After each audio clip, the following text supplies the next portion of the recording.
오늘의 성경 말씀은 고린도전서 2장 10절에서 16절까지입니다.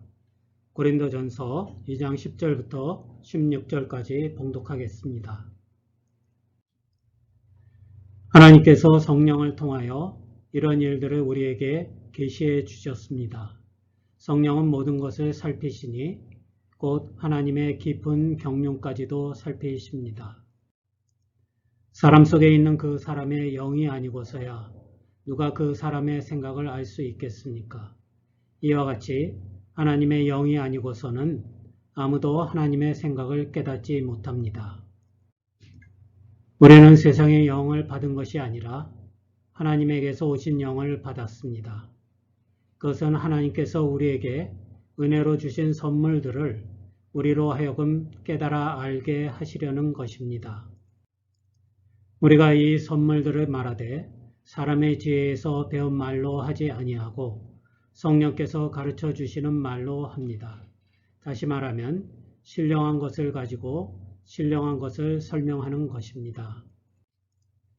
그러나 자연에 속한 사람은 하나님의 영에 속한 일들을 받아들이지 아니합니다.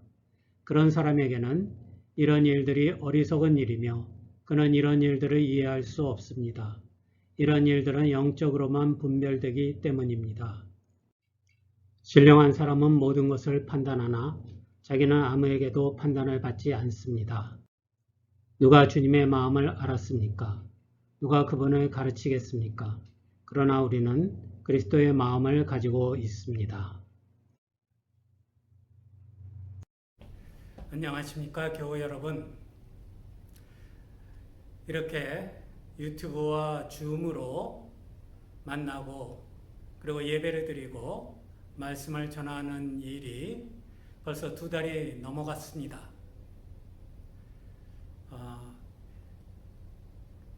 하와이에 있는 한인 연합감리교회들은 미팅을 갖고 의논하기를 7월 첫 주부터 교회에서 예배를 드릴 수 있도록 그렇게 준비를 하자고 의견을 모았습니다.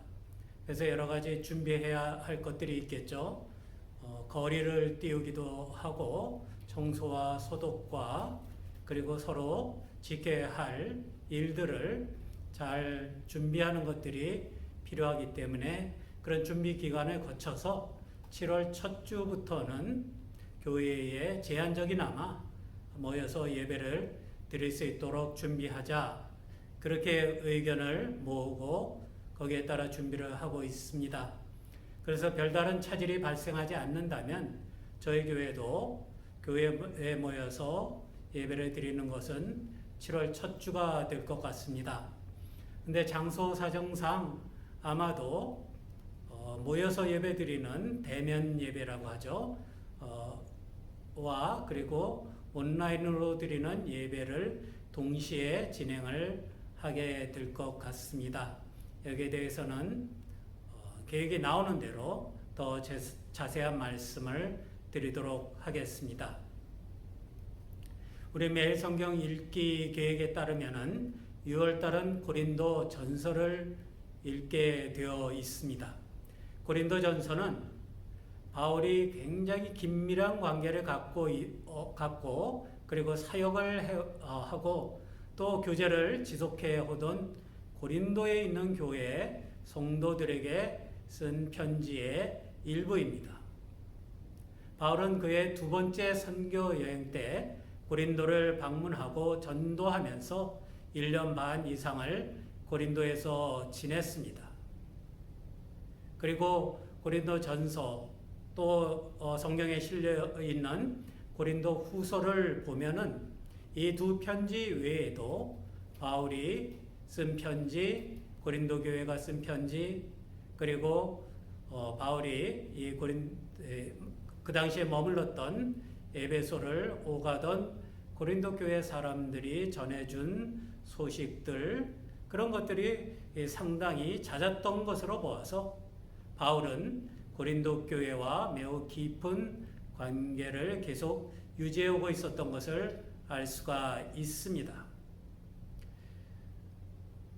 바울은 이제 그런 과정을 통해서 알게 된 고린도 교회에 자랑할 만한 것들, 감사할 만한 것들이 풍부하게 있다는 것을 인정하지만은 또 그렇게 해서 알게 된 불거진 문제들이 여러 가지 있었다는 것도 듣게 되었습니다. 그래서 바울은 그런 문제들에 대한 가르침과 권면, 그리고 때로는 경계의 말씀을 전해주기 위해서 고린도 전서를 쓴 것으로 보입니다. 고린도 전서 5장부터는 이런 문제들을 하나하나씩 짚어가면서 권면을 합니다. 그리고 1장부터 4장까지는 인사와 그리고 감사와 치하의 말씀, 그리고 그것을 넘어서서 이렇게 교회에 발생하는 모든 문제들을 바라보고 해결하는 데 있어서 가장 기본이 되는 신앙의 기초가 무엇인지를 다시 한번 일깨워 주고 있습니다. 그런 신앙의 기초 중의 기초는 물론 예수 그리스도입니다. 그의 문제를 해결하거나 갈등을 해소하는 데 있어서 가장 먼저 돌이켜 봐야 할 것도 우리가 예수 그리스도를 통하여서 어떤 은혜를 받았고 예수 그리스도께서는 어떤 마음으로 우리를 사랑하시고 십자가에 죽으셨는가 하는 것들을 되새겨 보는 것으로부터 시작할 수 있을 것입니다. 그래서 바울은 이렇게 말합니다. 2장 2절에 보면 나는 여러분 가운데서 예수 그리스도 그 십자가에 달리신 그분 밖에는 아무것도 알지 않기로 작정하였습니다. 그러므로 여러분들이 묻는 질문이나 내가 관심을 가지고 있는 모든 일들의 해결의 단초는 예수 그리스도에게서 찾을 수밖에 없다는 것입니다. 왜냐하면 그리스도는 하나님의 능력이요 하나님의 지혜이기 때문이다 하고 설명을 합니다. 그리고 나서 신앙생활을 제대로 하고 불거져 나오는 문제들을 미연에 방지하고 혹은 일어난 문제들을 해결하기 위해서 중요한 것은 성령의 인도를 받는 일이다 하고 2장에서 이야기를 합니다. 교회와 성도들을 하나님의 능력이신 그리스도 안에서 살게 하고 하나님의 지혜이신 그리스도를 본받아 성숙하게 하시는 분이 성령이시기 때문입니다. 마침 지난주가 성령 강림절 혹은 오순절이라고도 합니다. 성령 강림절은 예루살렘 교회가 예수님께서 승천하신 뒤에 사도행전 2장에 묘사된 대로 모여서 기도하다가 성령의 강림이라고 하는 뜻밖의 사건을 겪으면서 복음을 나가서 전하는 그런 동력을 새롭게 얻은 일을 기념하는 주일입니다. 이런 초대교회의 경험을 중요시하고 강조하는 것이 우리가 잘 아는 성령운동이죠. 그리고 성령운동은 교회 역사에 있어서 매우 중요한 부분을 차지해 왔습니다. 그리고 바울이 고린도전서 후반부에서 성령의 은사에 대해서 많은 부분을 할애하며 이야기하는 것으로 보아서 고린도 교회도 이런 성령 운동에 대해서 익숙하고 성령의 은사에 대한 경험이 풍부한 교회였을 것입니다. 성령이 하시는 일이 여러 가지가 있지만은 그 가운데 사람들에게 직접적으로 조금 더 사람들이 인식하고 느낄 수 있는 구체적인 방법으로 오셔서 영향을 주고 그리고 사람의 말과 사람의 능력을 통하여서 역사하시는 그런 일들이 있는데 이런 일들이 주로 성령의 은사와 관련이 되어 있고 고린도 교회는 그런 성령의 은사가 풍부한 교회였습니다. 사도 바울이 고린도전서 1장 7절에 말씀하시는 것처럼 고린도 교회는 어떠한 은사에도 부족한 것이 없는 교회였습니다. 그래서 성경을 읽다 보거나 혹은 정말 그 교회를 바로 옆에서 관찰한 사람들이라면은, 그 교회에 대해서 이야기를 듣고 본 사람들이라면은 성령이 충만한 교회다, 성령의 역사가 활발한 교회다, 그렇게 말할 법도 한 교회였습니다. 그렇지만 그럼에도 불구하고 바울은 고린도 교회 성도들이 육에 속한 사람, 곧 그리스도 안에서 어린아이 같은 사람이라고 했습니다. 오늘 읽은 성경에 이어지는 고린도전서 3장에 나오는 말씀입니다. 그렇게 풍성한 은사에도 불구하고 시기와 싸움이 있고 분파가 있고 다른 사람들과 다를 것이 없는 인간의 방식대로 살아가는 모습은 성숙한 그리스도인의 모습이 아니었다고 바울은 이야기합니다.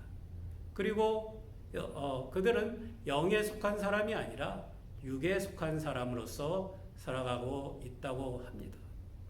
다시 말하면은 하나님의 성령, 그리고 조금 더 확대하면은 예수 그리스도의 은혜와 하나님의 사랑의 영향 속에서 온전히 살아가는 것이 아니라 아직도 자기의 마음대로 혹은 세상의 법칙을 따라서 살아가는 삶을 살아갈 때, 그럴 바울은 육에 속한 사람 혹은 어린아이와 같은 사람이라고 이야기를 했습니다. 바울은 성령의 은사가 풍부하고 그리고 넘치는 교회임에도 불구하고 성숙한 그리스도인으로서 영에 속한 사람다운 모습이 없는 것을 염려하고 있습니다. 바울은 그리스도만 바라보는 신앙 위에 성숙한 그리스도인으로서 사는 사람을 영에 속한 사람이라고 합니다. 믿음이 성숙하고 영에 속한 사람이 되어야 고린도 교회가 겪는 것과 같은 여러 가지 문제들을 해결할 수가 있는 것입니다. 고린도 교회에는 성적 문란으로 인한 도덕적 문제들이 있었습니다. 교인들 간의 다툼이 심해지기도 했습니다. 그리스 문화와 다신교의 영향 아래 있는 고린도 지역에서 예수 그리스도를 믿고 하나님만을 섬기는 교회는 문화적 갈등을 겪게 되고 또 때로는 우상 숭배의 유혹에 빠지는 일도 있게 되었습니다. 또한 각 사람마다 자신이 받은 은사를 뽐내려고 하면서 생긴 문제도 있었습니다. 가난한 사람과 부자가 한 신앙 공동체에서 있게 되면서 겪는 문제들도 있었습니다. 고린도 교회 성도들이 1장에서 이야기하는 것처럼 말도 세련되고 신앙을 설명하는 지식도 풍부해지고 은사 체험도 많아졌음에도 불구하고 이런 문제들로 시끄러울 수밖에 없었던 것은 성령의 인도하심에 의지하여 성숙한 신앙인이 되지 못하였기 때문이라고 바울은 지적을 합니다. 그러면서 바울은 성령을 받는다는 것, 하나님의 영을 받는다는 것, 그래서 영에 속한 사람이 된다는 것이 어떤 것인가 하는 것을 오늘 읽은 본문 성경에서 설명을 하고 있습니다. 바울은 그렇게 이야기합니다. 우리가 하나님으로부터 오시는 영을 받아야 하는 가장 중요한 이유는 이를 통해서 2장 12절에 있는 말씀입니다. 하나님께서 우리에게 은혜로 주신 선물들을 우리로 하여금 깨달아 알게 되기 때문입니다. 어린아이는 선물을 좋아하죠. 선물을 받을 때 기뻐하고 즐거움이 넘치고 그것을 가지고 놀면서 즐거워합니다. 그것이 어린아이다운 반응입니다. 그렇지만 어린아이가 성장하면서 그 후로 무엇인가 받게 되고 얻게 되고 습득하게 되면 성숙해지는 아이들은 이 주어진 것들의 의미를 생각하고 또 그것을 단순히 재미를 위해서만 사용하는 것이 아니라 그것들을 사용해서 또 다른 변화와 새로운 결과를 가져오는 일에 흥미를 갖게 되고 주어진 것, 가진 것들을 바람직하게 사용하는 데 대한 고민을 하게 됩니다. 이것이 사람이 성숙해 나가는 과정입니다. 우리는 하나님의 선물에 둘러싸여 살아갑니다. 태어난 환경이 어떻든지 간에 그것도 하나님의 선물임을 부인할 수가 없습니다. 우리가 받은 교육도 하나님의 선물입니다. 우리가 각자 가지고 있는 특별한 재능도 하나님의 선물입니다. 내가 가진 모든 것이 하나님의 선물임을 부인할 수가 없습니다.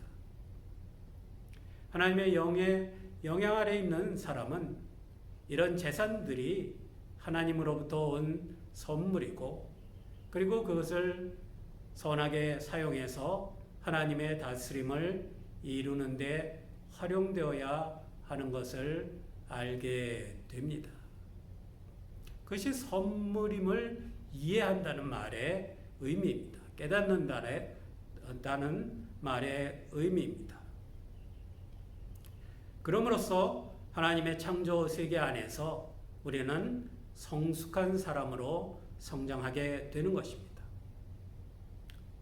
조금 좁혀서 이야기하면은 교회와 같은 신앙 공동체를 위하여 우리에게 주신 선물들도 많이 있습니다. 예배와 그리고 가르침과 봉사의 일을 위해서 받은 은사, 곧 선물들이 그런 경우들입니다. 이런 선물들은 반드시 자랑하는 데서 그치지 않고 이를 통해서 하나님께 영광을 돌리고 복음을 전하고 그리고 서로의 성장을 돕는 일에 기여하도록 사용되어야 합니다. 이렇게 하나님께서 우리에게 은혜로 주신 선물들을 깨달아 알게 되면 우리의 삶을 둘러싸고 있는 것들을 바라보는 눈이 달라집니다. 나를 둘러싸고 있는 것들이 가지는 의미가 다르고 그리고 그것을 사용해야 할 목적이 새로워지고 그것들의 소중함을 알기 때문에 낭비하지 않습니다. 사용하는 방식이 다르고 목적도 달라지게 되는 것입니다. 이렇게 얻은 깨달음을 성숙한 지혜라고 할 수가 있습니다. 2장 6절에 보면은 바울은 이렇게 이야기합니다. 그러나 우리는 성숙한 사람들 가운데서는 지혜를 말합니다. 하나님께서는 성령을 통하여서 이런 일들을 우리에게 계시해 주신 것이기 때문에 우리는 성숙한 사람들 가운데서 지혜를 말할 수가 있다는 것입니다. 하나님의 경륜이 무엇인가에는 관심을 두지 않고 하나님께서 지금 내 주변에서 혹은 우리 교회를 통해서 혹은 우리가 살아가고 있는 이 사회와 나라 가운데서 일하시는 방향이 무엇인가? 하나님께서 목적하시는 바가 무엇인가? 그런 것들에 관심도 두지 않고 그저 세상의 흐름과 세상의 지혜를 최선으로 믿고 따르는 그런 삶의 길이라면 그것은 성숙한 그리스도인의 길이 될 수가 없습니다. 그것은 영에 속한 사람의 길이 아닙니다. 왜냐하면 성령은 하나님의 모든 것을 통달하여 아시기 때문에 그 경륜을 아시기 때문에 우리에게 이 모든 것을 알려주시는 역할을 하고 그런 것들을 성숙한 사람들 가운데서 주어지는 지혜라고 바울은 표현을 하고 있습니다. 그런 지혜가 없다면, 그런 깨달음이 없다면, 그렇게 세상을 바라보는 눈이 없다면은 세상에서 이루어지는 하나님의 역사를 깨닫는 그런 지혜가 없다면은 성령의 영향 속에서 성령의 인도를 받아서 살아가는 삶이라고 할 수가 없다는 것입니다. 하나님의 역사, 특히 구원의 역사가 어떻게 진행되는가 하는 것을 분별하고 나의 생각과 삶을 거기에 맞춰 나갈 수 있는 성숙한 지혜가 성령을 통하여서 우리에게 주어지는 선물입니다. 그래서 바울은 이 두 가지를 영에 속한 사람에게 성령을 통하여서 주어지는 선물이라고 이야기를 합니다. 우리를 둘러싸고 있는 세상 가운데서, 그리고 사람들 가운데서, 그리고 나의 내면에 얼마나 많은 것들, 어떤 것들이 하나님의 선물로 주어져 있고 그것들이 어떤 목적을 위해서 사용되어야 하는가를 깨닫게 하시는 것과 이 세상을 움직이시고 주관하시고 그리고 사람들을 구원하시기 위해서 그리스도를 보내시는 일로부터 시작해서 마지막 날까지 모든 것을 준비하신 하나님의 경륜, 하나님의 계획과 뜻을 깨달아 알고 거기에 맞춰서 살아나가는 그런 삶의 길을 걸어갈 수 있을 때, 삶이 그 길을 따라갈 때 그런 사람들을 영에 속한 사람이다.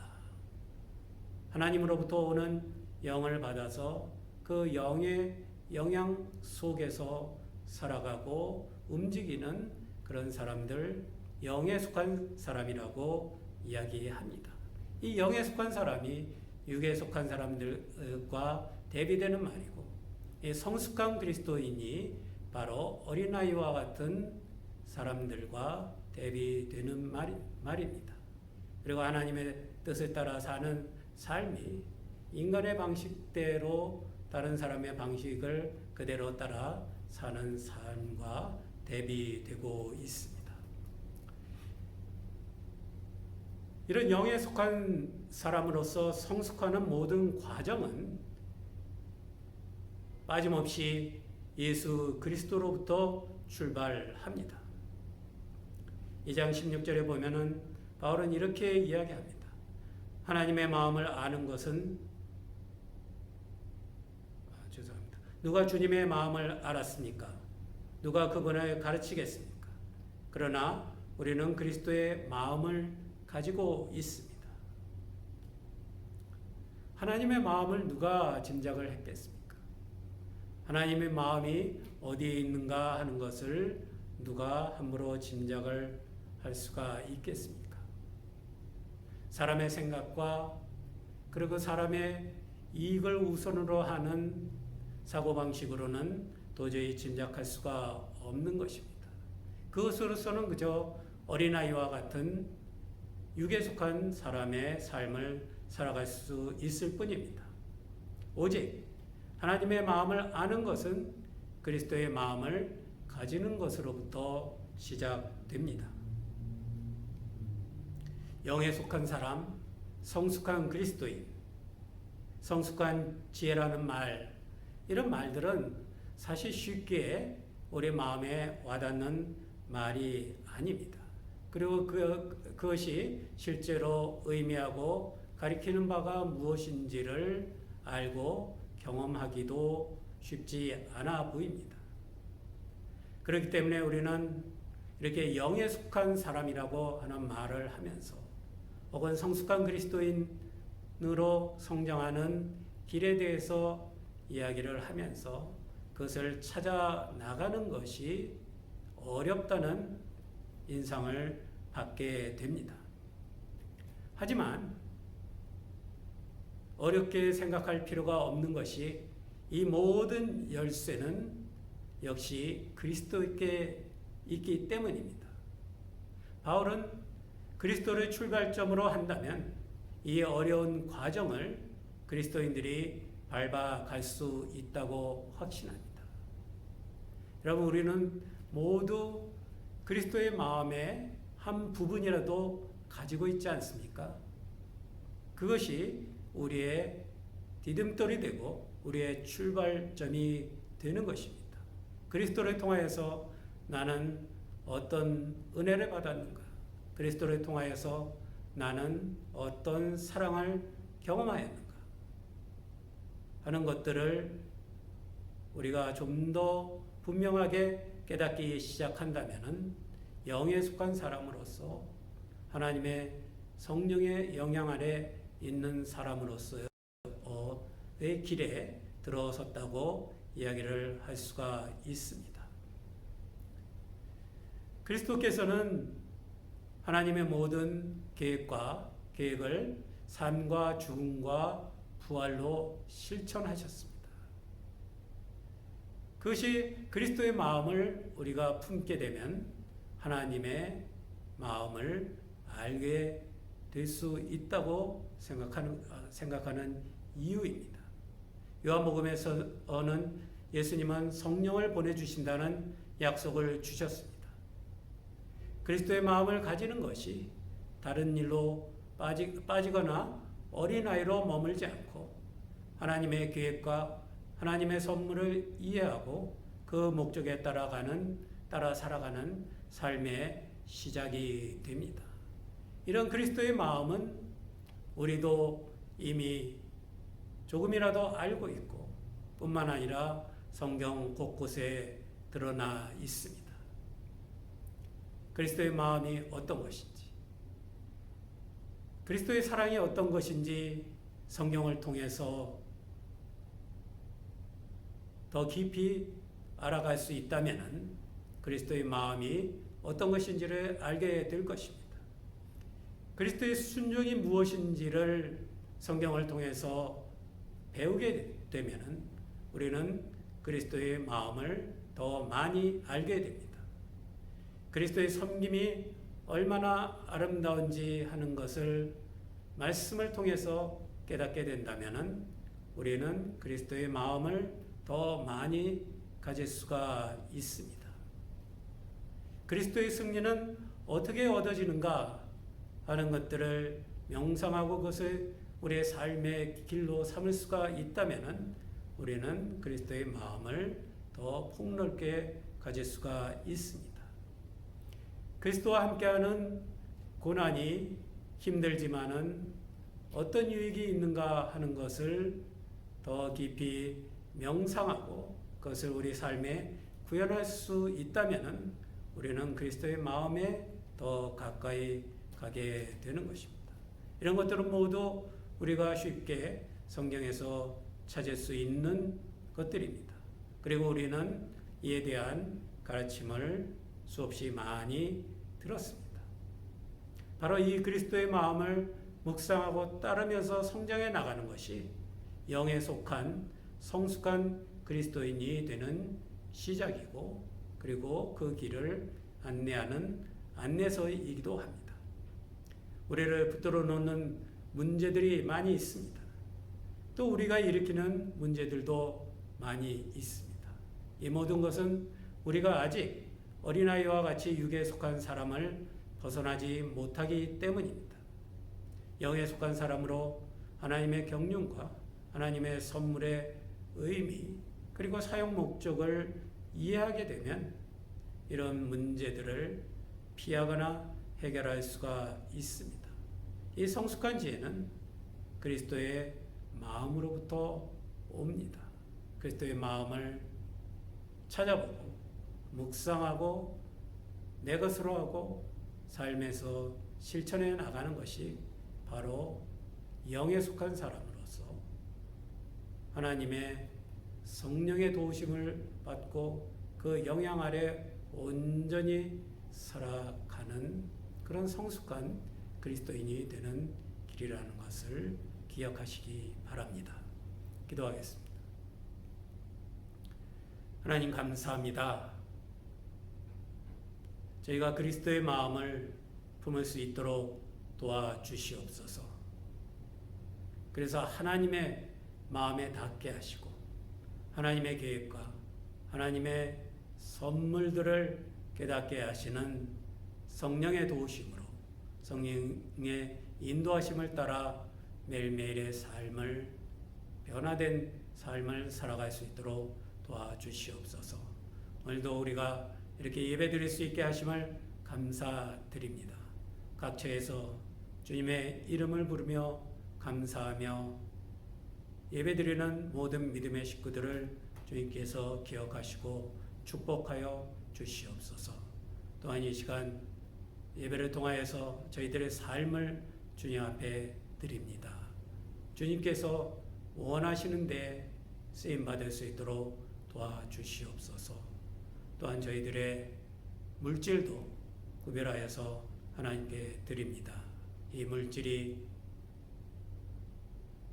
하나님의 영광을 위해서, 하나님의 복음을 위해서 아름답게 쓰여질 수 있도록 축복하여 주시고, 이 모든 봉헌을 통하여서 하나님께 영광 돌리는 우리 믿음의 식구들 기억하시고 그 기도를 들어주시고 문제를 해결해 주시고 좋은 길로 인도하여 주실 줄을 믿사옵고 예수 그리스도의 이름으로 기도합니다.